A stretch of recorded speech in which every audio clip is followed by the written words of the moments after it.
Les éditions Thelem présentent un enregistrement intégral de Colditz, La forteresse d'Hitler, de Ben Macintyre, lu par Stéphane Cornicard.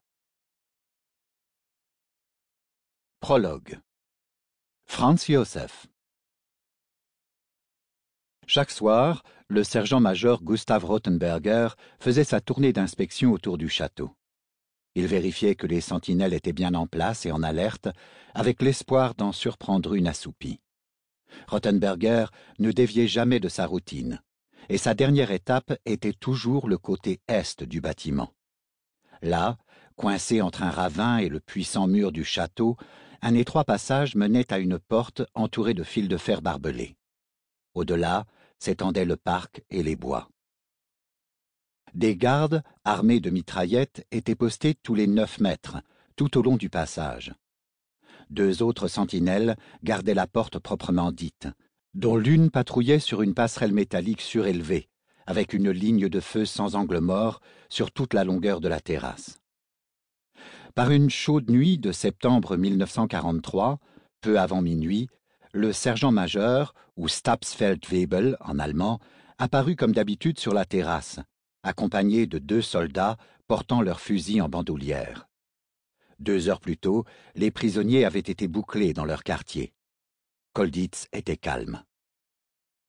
De puissantes lampes projetaient les silhouettes déformées des gardes sur le granit de la façade du château.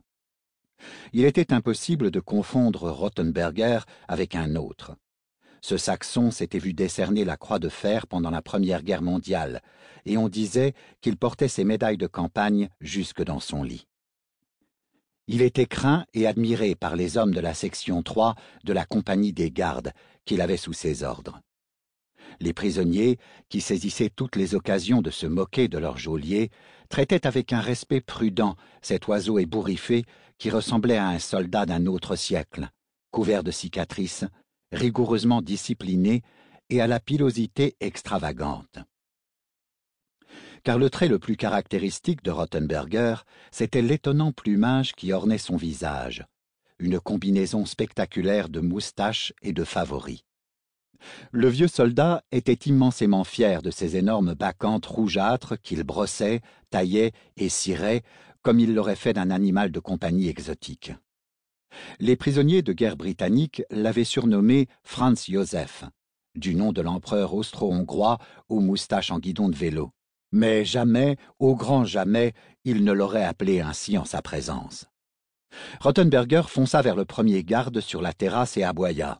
« Il y a... » Sample complete. Ready to continue?